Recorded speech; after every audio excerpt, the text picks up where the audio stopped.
El presidente Javier Milei anticipó este jueves que está cerca de concretar sus ideas de dolarización al sostener que está casi al 86% de poder lograrlo. Asimismo, el mandatario planteó que los niveles inflacionarios responden a la política de emisión del gobierno y que la pérdida de poder adquisitivo no es su culpa, sino que él vino para corregirla. Para eso, Milei reveló que hace falta limpiar el balance del Banco Central, BCRA, e impulsar una reforma financiera. Estamos casi al 86% de probabilidades de poder dolarizar. Si terminamos de limpiar los pasivos financieros y hacemos la reforma del sistema financiero instantánea, ya podríamos dolarizar. Pero como no es instantánea, no podemos, indicó a Radio La Red. Según reveló, el gobierno estima que limpiará el balance del BCRA para mitad de año. La dolarización siempre es a dólar de mercado. Cuando dolarizas, te quedas sin política monetaria. Por eso tenés que adaptar el sistema financiero. Porque no tenés prestamista en última instancia, subrayó el presidente, que días atrás había afirmado que estaba a nada de dolarizar. En otro pasaje de la entrevista, el líder de La Libertad Avanza planteó que los niveles inflacionarios responden a la política de emisión del gobierno. El efecto en precios tarda 18 meses. Hace 18 meses atrás estaba el kirchnerismo, apuntó. Y subrayó, esta pérdida de poder adquisitivo del dinero no es culpa mía, es fruto del descalabro monetario que causó el gobierno anterior, solo vine a corregirlo, se escudó. Milei afirmó que hay un claro descenso de la inflación tras publicarse el miércoles el dato de enero de 20,6%, casi 5 puntos menos respecto de diciembre. El mandatario adjudicó la baja a la aplicación de un programa ortodoxo muy duro. Había que frenar la emisión monetaria. Los dos canales que estaban disparando la emisión eran el déficit fiscal, en torno a 5 puntos del PBI, y el cuasifiscal del BCRA, 10 puntos adicionales, explicó. Empezamos a hacer recortes de gasto público, permitimos la licuación de partidas y eso hizo que lográramos el déficit cero en enero cuando se esperaba el equilibrio primario en enero y el financiero en marzo, abundó el jefe de Estado. Y destacó que, en la primera semana de diciembre se observaban precios creciendo a un 1% diario y a un compuesto anual de 3.700%, el cual se aceleró a 7.500% en la segunda semana. En resumen, el discurso del presidente Javier Milei revela su firme compromiso con la dolarización y la estabilización económica, así como su creencia en la necesidad de implementar medidas ortodoxas para frenar la inflación. Sin embargo, estas medidas también deben abordar las preocupaciones sociales y proteger a los sectores más vulnerables de la población. La situación económica del país sigue siendo un desafío, pero la determinación del gobierno en la implementación de reformas es evidente. ¿Se escucha? Estamos con el presidente Javier Milei, arrancando una nota a las 10:30 de la mañana, en este día 15 de febrero, con muchos temas para tratar con él. Cuando lo tengamos, me decís y lo tenés, ¿sí? Javier, ¿qué tal, presidente? ¿Cómo va? Buen día. Buen día, Gustavo. Un gusto enorme hablar contigo. Un placer. Buen día para vos. Bueno, a ver, arranco por lo que estábamos hablando, que es el tema precios, ¿sí? Yo soy comerciante de toda la vida, le decía recién a mis compañeros, hasta los 30 años tuve un negocio, nacía dentro de un comercio y hasta los 30 casi que vivía ahí, y bueno, cuando te aumentan las tarifas tenés que aumentar los precios. Pero veo aumento, no sé, del 70% en el café, del 65% en pañales, del 70 y pico del polvo para hacer flan, cuando la inflación es del 20 o el 25 en el mes de diciembre. Primero, ¿qué opinás de la inflación, del 25 primero, del 20 ahora? ¿Y cuándo crees que vamos a poder llegar a un dígito que sería lo más normal, digamos, ¿no? Lo primero que hay que tener en cuenta es la situación inicial, sí, bajo la cual nosotros asumimos. Sí. Nosotros, en la primera semana de diciembre, se observaba precios creciendo a un ritmo de un 1% diario, es decir, que eso es, en el compuesto anual es 3.700 anual. Sí. De hecho, en la segunda semana había acelerado hasta el 7.500%, Es más, nosotros cuando la tercera semana ya acumulaba en esas 3 semanas 30%, yo había señalado que si nosotros lográbamos que cerrara diciembre en 30 era un muy buen número porque implicaba que la cuarta semana no había más suba de precios. Y de hecho hubo una corrección de esa suba que hizo un escalón hacia abajo y terminó en 25%. Eso además dejó un arrastre estadístico de por lo menos 6 puntos porcentuales, al menos en la estimación del INDEC, y el mes de enero, que es un mes complicado por el tema de la estacionalidad de las vacaciones y que suele tener un salto los precios, 25 hubiera sido un buen número, dio 5 puntos abajo, o sea, estamos en 20, y si quitas el arrastre estadístico, la tasa de inflación en el mes estuvo viajando a menos del 15%. Es decir, que hay un claro descenso de la tasa de inflación. Si vos lo mirás en mayorista en diciembre dio 54%, eso anualizado, eso te da, básicamente, te da cerca de 17.000%. Sí. Es decir, a ese ritmo es como venía viajando la inflación. Sí. Nosotros para frenar eso, básicamente lo que tenías que frenar era la emisión monetaria. Los dos canales que estaban disparando fuertemente la emisión monetaria era el déficit fiscal, que estaba en torno a 5 puntos del PBI, y lo que se llama el déficit cuasi fiscal, que es el del Banco Central, que eran 10 puntos del PBI adicional. Y eso era lo que básicamente estaba generando el crecimiento de la cantidad de dinero, o sea, con lo cual se te disparaban los precios, es decir, la inflación. Sí. En ese sentido, nosotros hicimos un programa ortodoxo muy duro, empezamos a hacer recortes de gasto público, permitimos la licuación de partidas, y eso hizo que nosotros esperábamos que alcanzáramos el equilibrio primario en enero y el financiero en marzo, y ya lo logramos el déficit cero en el mes de enero. Y en el Banco Central hemos generado todo un proceso de limpieza del Banco Central, que esto es muy interesante, porque vos fíjate esto, la cantidad de dinero no se movió. Ahora, nosotros compramos 7.000 millones de dólares desde que estamos en la función. Sí. Pensá que nos dejaron 11.000 millones de dólares negativo en términos netos, ¿no? Sí. O sea que lo cual estamos haciendo una fuerte recomposición de reservas. Pero también tenemos un problema de los pasivos remunerados del Banco Central que nos genera una emisión endógena.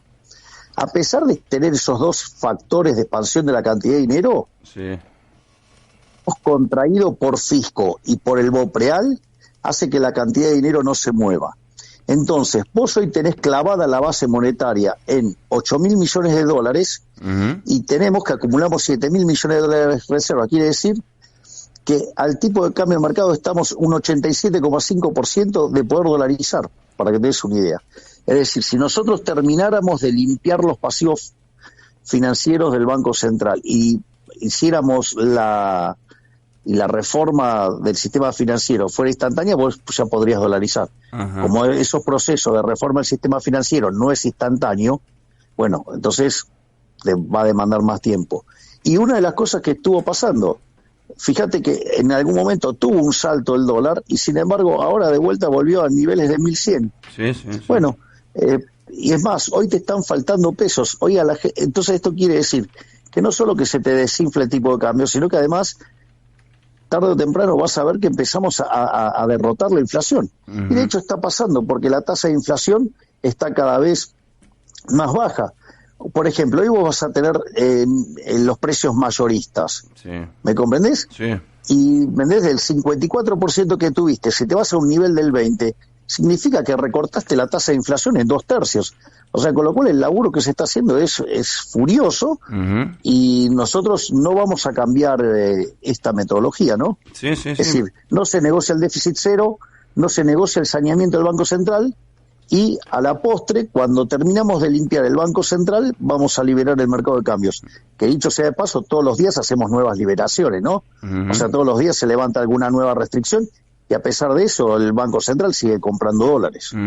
O sea, eso yo te lo entiendo. Menos gastos, menos emisión, déficit cero, te responden los mercados, compraron 7.000 millones de dólares. Todo eso en la economía del país, a vos, por supuesto, te responde. A la gente, cuando le llega, porque, por supuesto, quien está escuchando la radio ve que le sube el combustible, el peaje, la carne, la luz, el subte, y por supuesto la inflación le quita el dinero del bolsillo. Hoy está negociando paritarias para marzo, pero está 40 y pico de % abajo. ¿Cuándo crees que le va a servir al pueblo que nos está escuchando? Cuando la inflación te quita el dinero tuyo, porque la inflación es un robo, es porque antes vos emitiste dinero. Sí. Ahora, el efecto entre que vos emitís dinero y eso se ve en precios tarda 18 meses. 18 meses. Si te está faltando, claro, si te está faltando plata, buscá 18 meses atrás, estaba Massa en el gobierno, no estaba yo, ¿eh? Sí, sí. Estaba el kirchnerismo, no estaba yo. Es decir, toda esta pérdida del poder adquisitivo del dinero no es culpa mía. Es decir, es fruto del descalabro monetario que causó el gobierno anterior. O sea, yo lo que vine es a corregirlo. O sea, yo podría haber agarrado y seguir con las mismas políticas que estaba aplicando el gobierno anterior, o las que se quiere Cristina Fernández de Kirchner, y en este momento estaríamos en una hiperinflación con 95% de pobres y con una caída del PBI de 20%. Bueno, digo, ok. Ajá.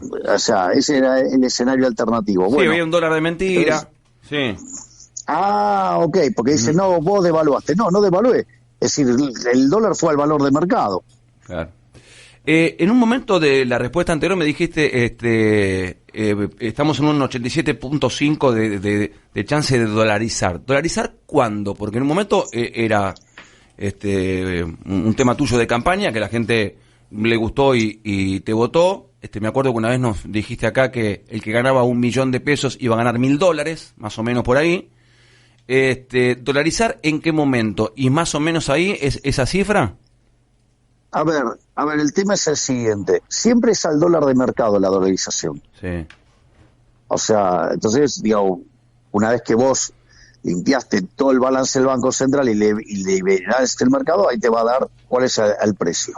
Ese es el primer punto. El segundo punto tiene que ver con cuando vos dolarizas, te quedás sin política monetaria. Por lo tanto, vos tenés que adaptar el sistema financiero para un contexto donde vos no tenés prestamista de última instancia. Sí. Y eso demanda un tiempo, eso es lo que demanda más tiempo.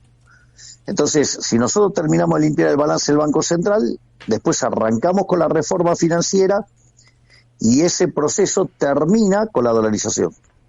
¿Más o menos cuándo crees? Que dicho sea, no, bueno, eso depende, porque depende de cuándo terminamos de limpiar el balance del Banco Central. Sí. Y eso involucra decisiones de los individuos, porque todas las operaciones que hacemos nosotros son operaciones a mercado, es decir, son voluntarias. No es que, digamos, o sea, yo, digamos, las determino unilateralmente. Es un proceso de mercado. En el proceso de mercado están los individuos eligiendo. Entonces, o sea, o sea, qué sé yo, el fondo cree que terminamos a este ritmo de limpiar el balance del Banco Central a mitad de año. Okay. Después tiene que empezar a hacer la reforma financiera.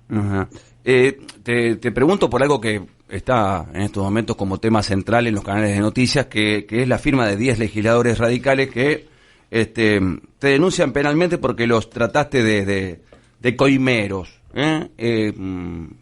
Si pones un poco los canales te vas a dar cuenta que es la noticia que surge ahora.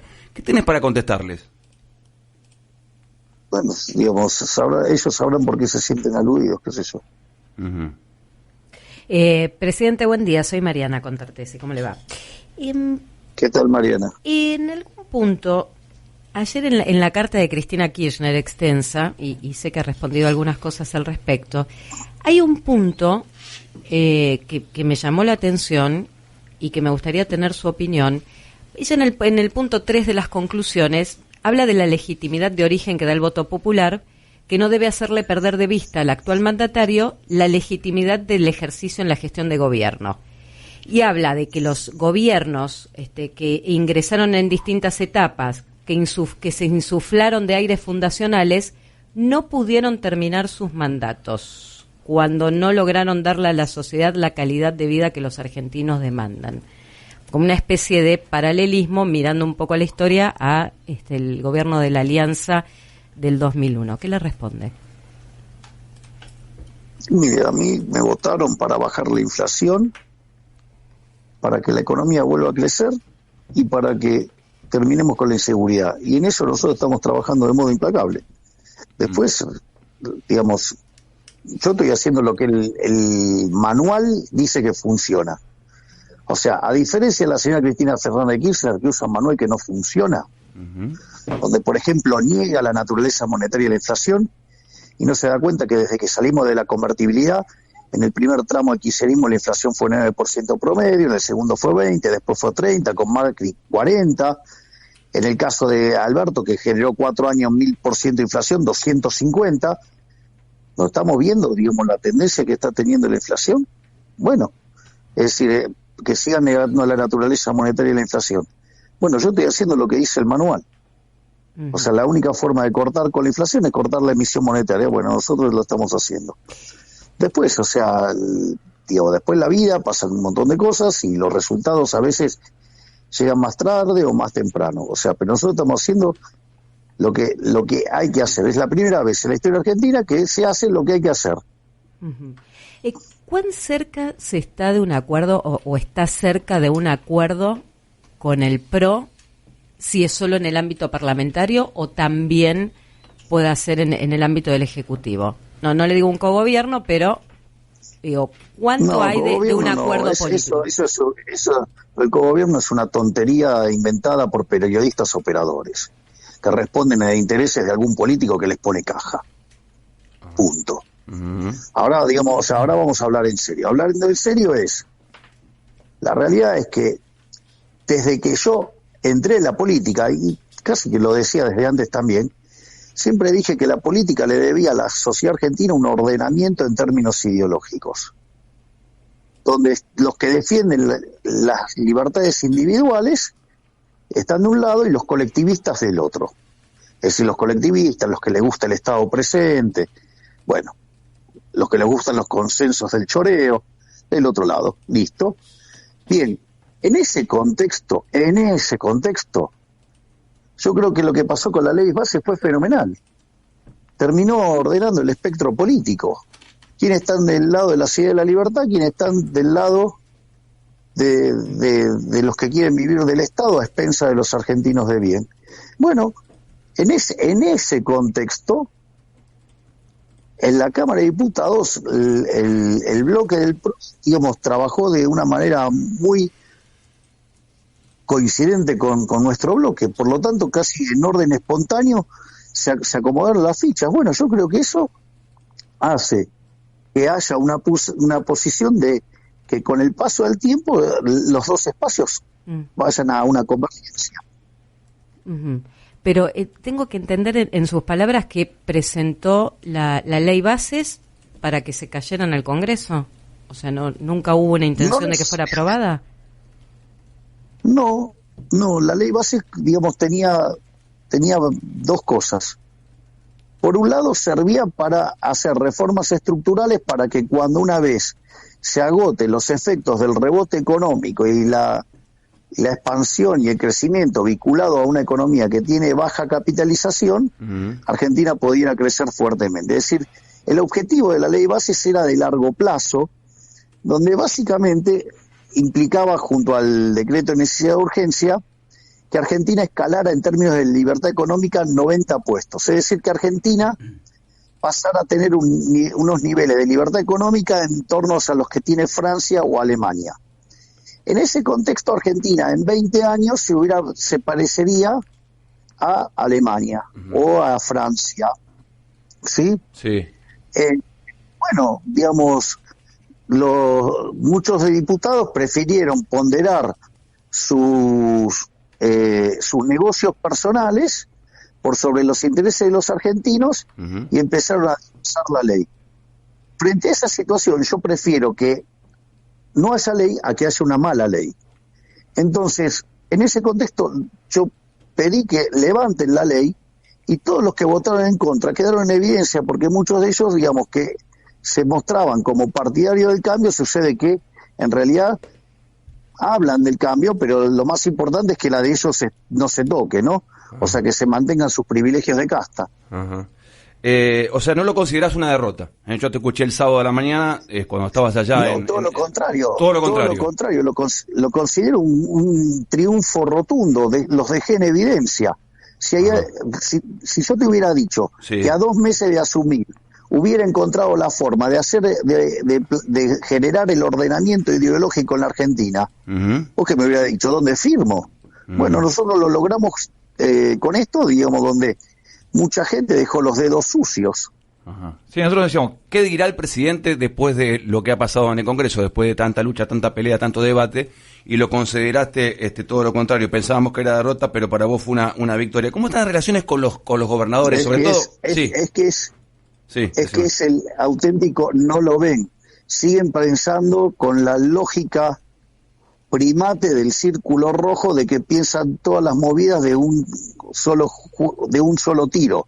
Y nosotros pensamos en términos dinámicos, o sea, en términos de juegos dinámicos y con incertidumbre, con árboles decisorios, y que resolvemos vía backpropagation. Entonces, digo, nosotros a cada posible escenario tenemos distintos cursos de acción.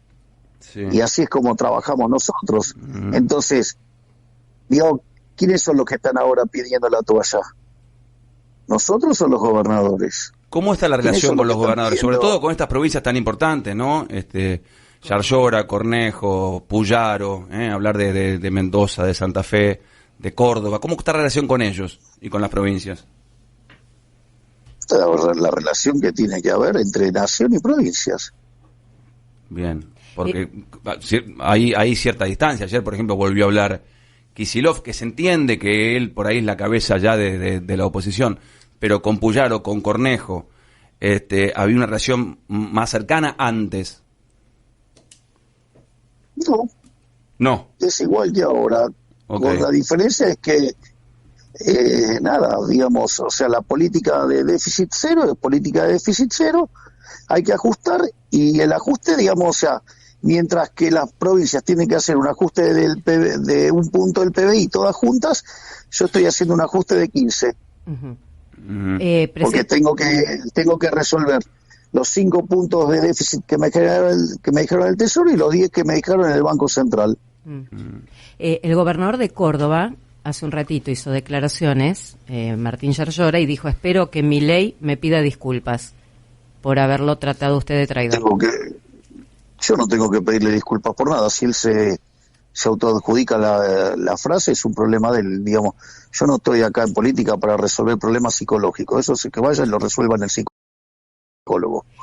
La salida del titular de ANSES, la decisión de usted de pedirle la renuncia a Giordano, que es hombre cordobés, que venía de Schiaretti, ¿tiene vínculo con lo que se votó en la Cámara de Diputados y si ya tiene el reemplazo pensado? Obvio que tiene vínculos. ¿O acaso la mujer de Giordano no votó en contra de la ley? Tiene vínculo. Digo, y sí, está durmiendo con el enemigo. ¿Qué quiere que te diga? O sea, está durmiendo con un traidor. O sea, ¿qué quiere que te diga? Y bueno, la vida. Sí, Burgueño. Javier, ¿qué tal? ¿Cómo le va? Hola. ¿Qué tal, Carlos? Ahora te trato de usted, como corresponde. Tratame como siempre. Dale, Carlos. Bueno, a ver... Hace más de 20 años que nos conocemos. Sí, el otro día estaba viendo el video, aquel programa. A ver, 3 puntos. Éramos tan jóvenes. Nos peinábamos mejor. Menos responsabilidades. Sí. A ver, 3 puntos vinculados a lo que te preguntaba Mariana. El fondo de incentivo docente. Hagamos de a uno, así. Vamos de a uno. Así los contesto todos. El fondo de incentivo docente, que corresponde, dicen los gobernadores, a 10% del salario docente. ¿Se recorta definitivamente? ¿Se negocia? ¿Qué pasa? La pregunta es, la educación. Vamos por parte. ¿Argentina es un país federal o unitario? Federal.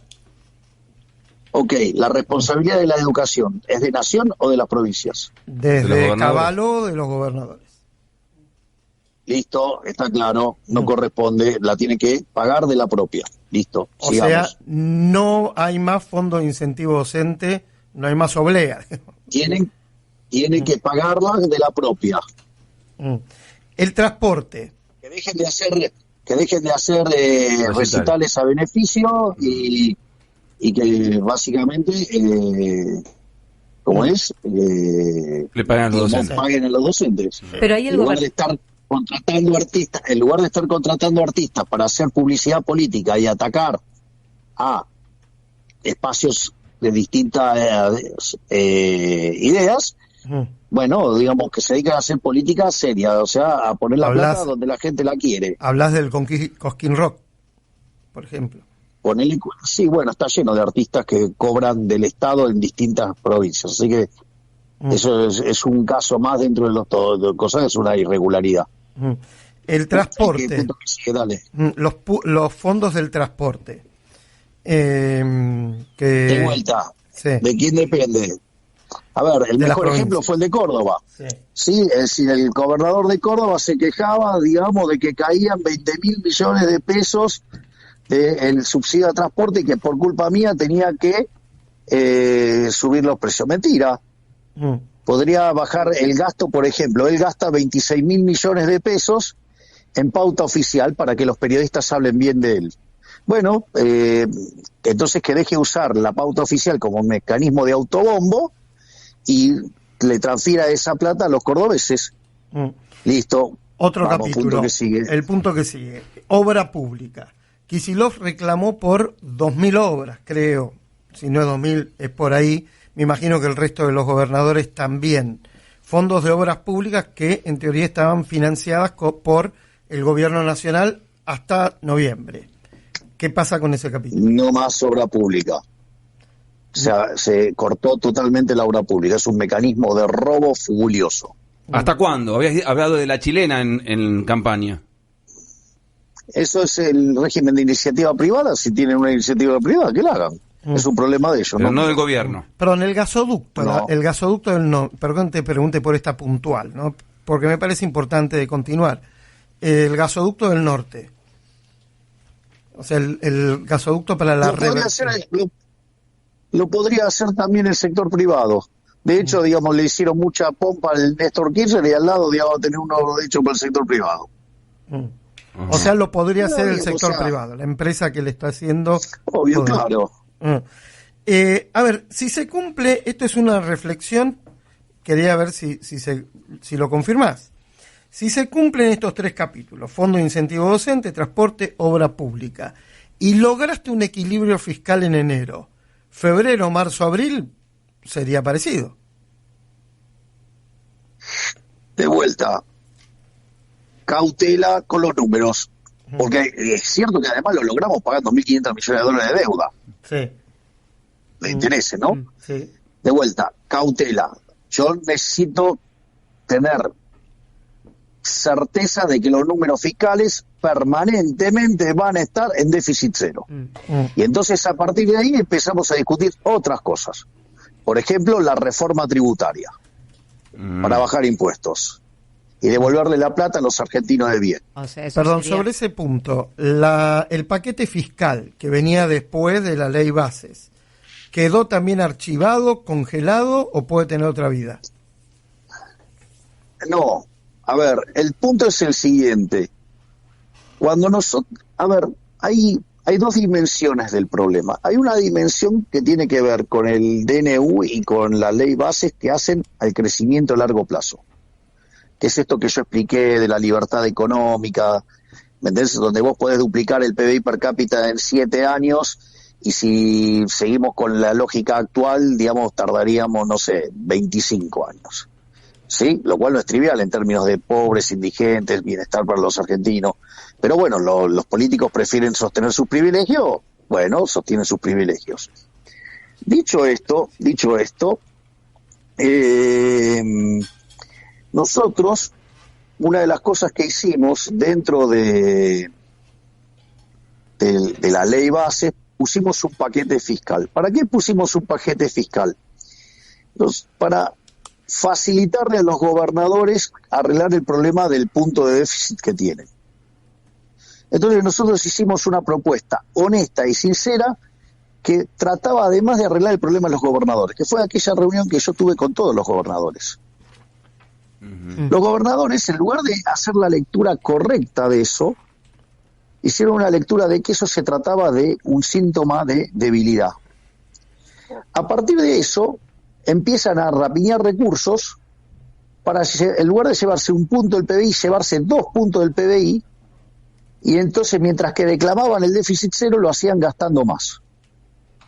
Digamos, una cosa verdaderamente dantesca, y al tiempo que además se dedicaban a dinamitarme las cuentas a mí para que yo me estrelle de acá a 6 meses. Frente a esa situación, lo primero que nosotros hicimos que fue sacar el capítulo fiscal. De hecho, si hubiera sido por mí, yo directamente ahí sacaba la ley. Pero bueno, me dijeron, no, se puede sacar el capítulo fiscal. Entonces sacamos el capítulo fiscal. De manera incorrecta, el círculo rojo leyó mal, lo leyó como una derrota. Y el propio Caputo dijo, esto va a implicar que el ajuste va a ir a las provincias. ¿Por qué? Porque nosotros justamente le habíamos diseñado el ajuste y pagamos los costos nosotros. Al hacer este zafarrancho, esta orgía de gasto para mantener la joda de las provincias, nosotros sacamos el capítulo 4 y sucede que se encuentran con que tienen que ajustar. Frente a esa situación, si bien pasa la ley en general, aparecen las extorsiones para que empezara a llevarse impuestos.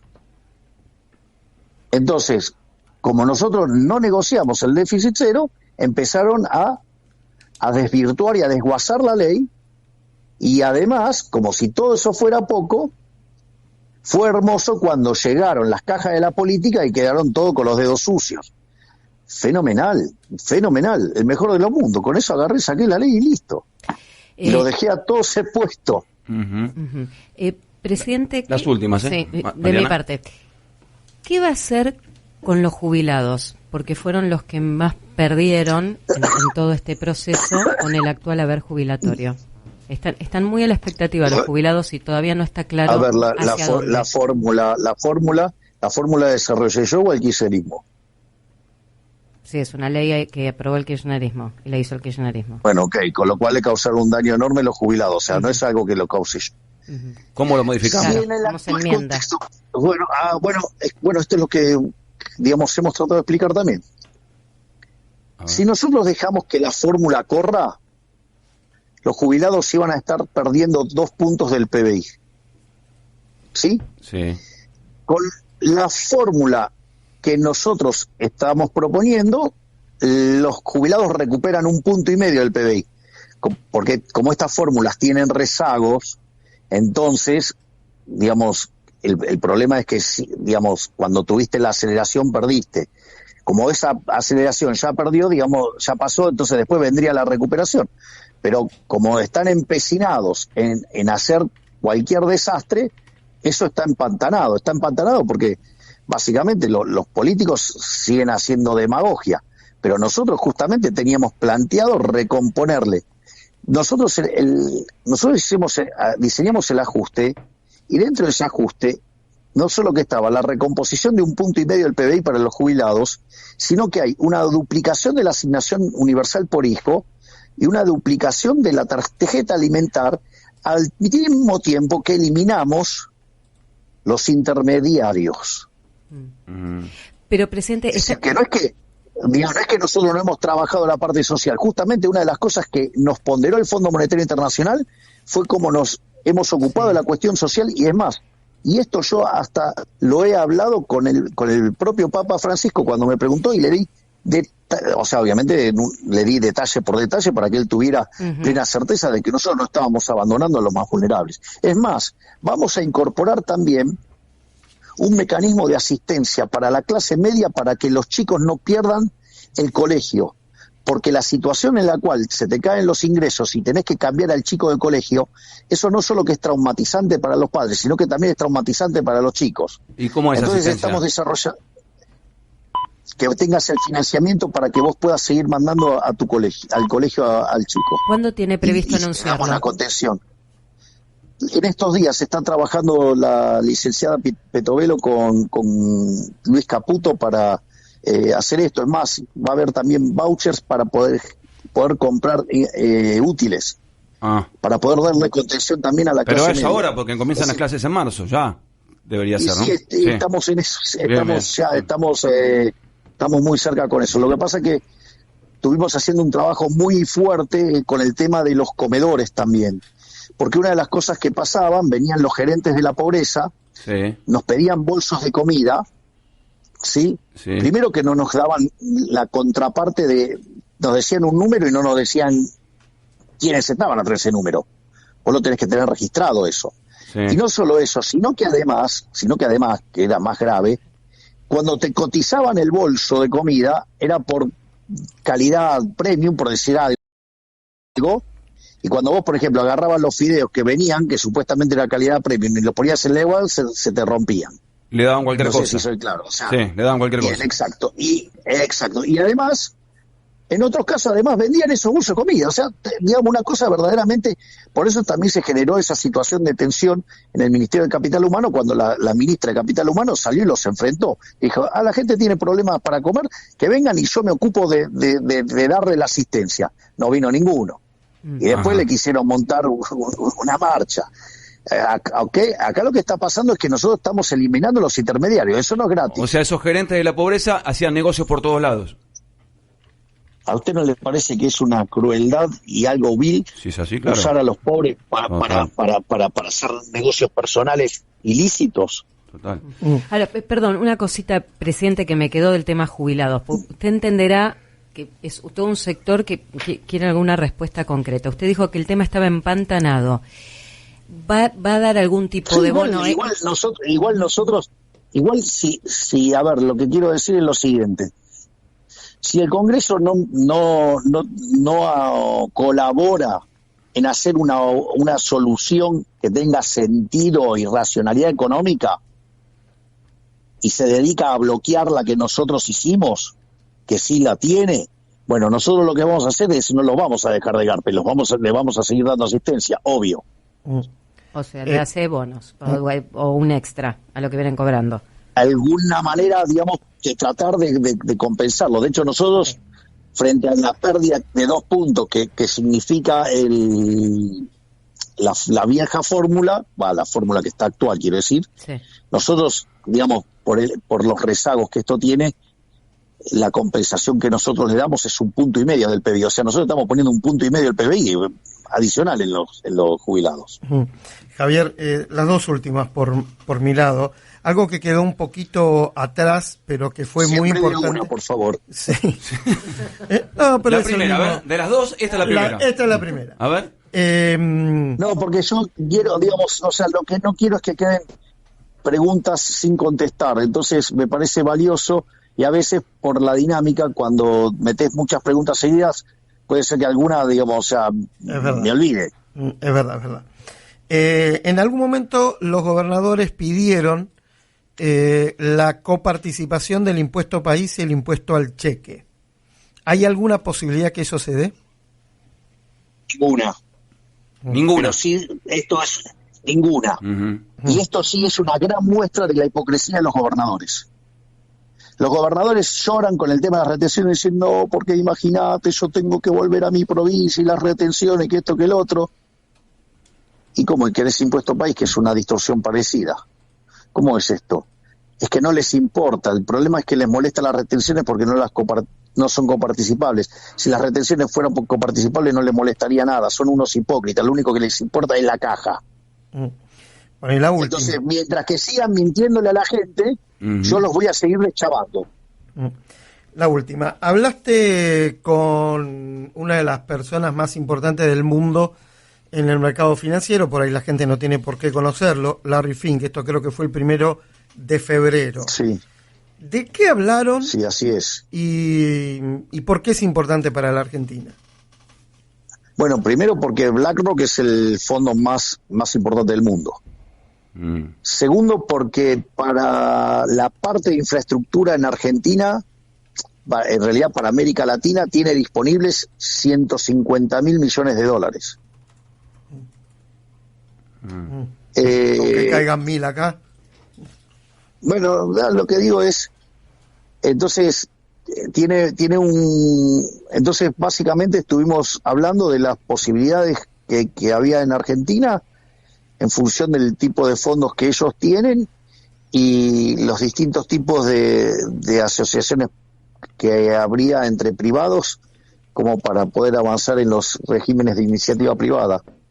Fue una charla muy, muy positiva. O sea, ellos están muy interesados en el caso argentino porque llevamos muchos años de desinversión, las inversiones en infraestructura, la inversión en general ha sido muy baja, el stock de capital en Argentina está muy deprimido, consecuentemente son inversiones de alto retorno y en instrumentos largos. Vos técnicamente sabés lo que es esto, que son largo en duration. Entonces, si vos estás en un proceso de poner en caja las cuentas fiscales, la suba de los bonos van a subir más que proporcionalmente los bonos largos o los activos largos. Por lo tanto, hay una oportunidad de negocio fenomenal. O sea, Argentina es un muy interesante caso de negocio, ya sea por los altos retornos debido a la baja capitalización y como esos son proyectos largos, la baja de ritmo país, eso te dada la duration en estos proyectos, o sea, implica retornos todavía más altos. O sea, entonces tenés retornos altos por el retorno en sí mismo y retornos altos por la ganancia de capital que haces dado la duration larga de estos instrumentos. Uh-huh. Las últimas son mías, Javier. Perdón por lo técnico, no, pero está bien. Muestra, digamos, la potencialidad de negocios enormes que tiene Argentina si respeta los derechos de propiedad. Que dicho sea de paso, no me lo preguntaron, pero me parece que vale la pena. Nosotros estamos replicando un modelo similar al que usaron en México. La verdad es que las experiencias del CIADI funcionó muy mal y las demoras y que lleva, eso genera gran pérdida de valor y entonces se tradujo en que se perdieron muchas oportunidades de inversión. Nosotros lo que estamos haciendo es que cada uno de estos proyectos, ¿sí? Y estas se arme como una suerte de megaprospecto donde se contemplan todas las potenciales divergencias o un mecanismo, digamos, que sirve para pensar algún problema de una contingencia no contenida en el prospecto y entonces eso y queda bajo la ley local, entonces se resuelve muy rápidamente, entonces eso simplifica todos estos procesos y en México eso funcionó bárbaro y justamente cuando hablaba con Finn, justamente él lo que me señalaba es que estaban en México y que ellos sí estaban muy conformes con ese modelo. Así que quiere decir que en materia de inversiones también estamos pensando bien el problema. Las últimas, Javier, vimos que te encontraste Gustavo, con mandatarios de Israel, de Italia, creo que de Paraguay ahora en las últimas horas también vino el presidente. Si querés algo cortito de lo que pasó y sobre todo lo que sucedió con el Papa Francisco, por un momento nos preguntábamos cómo será la relación entre ellos, cómo será el encuentro, y lo vimos muy amable, muy sonriente a Bergoglio. ¿Cómo te fue en eso? Bueno, la verdad es que todas las reuniones con los mandatarios han sido excelentes. Tanto con Herzog, con Netanyahu, con Mattarella, con Meloni, ayer con Peña, y obviamente que lo de la reunión con el Papa fue verdaderamente superlativo. Sí. La verdad que fue muy lindo. Es más, cuando terminamos de tener la reunión a solas, Sí. después yo hicimos pasar a mi comitiva. Cuando llegó el momento de los regalos, pasó la comitiva. Entonces, dentro de la comitiva vino la canciller Diana Mondino, el ministro del Interior Guillermo Franco, que además había sido alumno de Bergoglio Sí. en el colegio. También vino nuestro secretario de culto, Sánchez. Después también estaba mi hermana, ¿sí? Que es la secretaria general de la presidencia. Y yo además fui con mi rabino, con mi guía espiritual. Sí. Y fue muy divertido, que va a ser mi embajador en Israel. Sí. Y sí, donde una de las misiones que tiene es mudar la embajada a Jerusalén Occidental. Sí. Y es muy interesante porque cuando Axel lo va a saludar al Papa, le dice: Su Santidad, Sí. tome, se lo traje de vuelta. Y le dijo: no, quédatelo. ¿Y te dijo si viene a la Argentina o no? Mirá, la verdad es que yo se lo planteé en la charla, Sí. pero él no me contestó. O sea, entonces no tenía sentido de que yo lo estuviera cargoseando con ese tema. Yo agarré, le dije que primero arranqué pidiendo disculpas, sí, por mis exabruptos. Está bien. Que si bien yo se lo había hecho llegar por distintas vías y él me dijo que sí habían llegado. Bien. Además, yo en uno de los debates también lo hice público, pero al margen de eso, él me dijo, pecado de juventud. O sea, todos hemos cometido errores en la juventud. Así que y ahí pasó adelante. Después le hablé de los libros que mandó de regalo Huerta de Soto, que es uno de los anarcocapitalistas más importantes del mundo, que le mandó de regalo. Y después, bueno, estuvimos hablando, le planteé lo de la visita a la Argentina, le dije que iba a ser recibido con todos los honores propios de un jefe de Estado y con el aditamento el hecho que Argentina es un país que es profundamente católico. Totalmente. Por lo tanto, no, lo estamos esperando hace muchos años, pero no te dijo si viene, en eso no te respondió. El 1 de marzo vas al Congreso, me contestó y sí, obvio, sí. 1 de marzo vas. Otra vez sí. Estuvieron ahí los periodistas operando mentiras groseras sobre qué voy a hacer o no. Hay una cuestión de protocolo. Está bien. Es decir, lo que tienen que entender es que yo, dentro de la ley, todo, fuera de la ley, nada. Bien. La asunción presidencial yo la podía hacer donde yo quería, la hice en las escalinatas, de espalda de los políticos, de cara a la gente. Sí. La asamblea legislativa, sí, cuando vos haces la apertura de sesiones, esa es la asamblea legislativa. Entonces es adentro del recinto con la asamblea legislativa, que son básicamente los diputados y los senadores. Sí. A ver, si fuese amigo tuyo que vos me decís, che, venite a la Quinta de Olivos y charlamos un rato, porque a mí me gusta tener una buena relación con vos y con todos los entrevistados. Te diría, no te pelees con los artistas, porque te peleas con los artistas y empiezan a criticarte mucho. Yo ayer, te digo, vos que sos futbolero, estaba transmitiendo River, y en un momento me fijo tendencias en la Argentina, y la tendencia era Lali Depósito, digo, ¿no? Cuando vos decís eso, ya como que cruzás un límite que ella después te lo devuelve, y hay artistas que se ponen de su lado. Disculpamos, sí. ¿Quién empezó con esto? ¿Empecé yo? Y no recuerdo, que la verdad quién lo empezó no lo recuerdo, pero digo, ella empezó. Ella fue la que empezó. ¿No te gustó que ella cuando ganaste dijera, dijo dos frases? Pero de vuelta. Sí. A ver, vamos a... Para contarle al público también. No recuerdo quién fue. Sí. Pará, vamos a esto. ¿Sabes qué? Si te gusta el Durano, bancate la pelusa.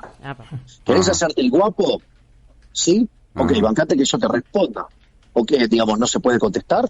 Vos me podés agredir y yo me tengo que callar, ¿no? Entonces, y además, si querés agredir, tenés que estar limpio. Si sos un parásito que vivió chupando el teta del Estado, estás en problema. Y si encima tus opiniones están en línea a un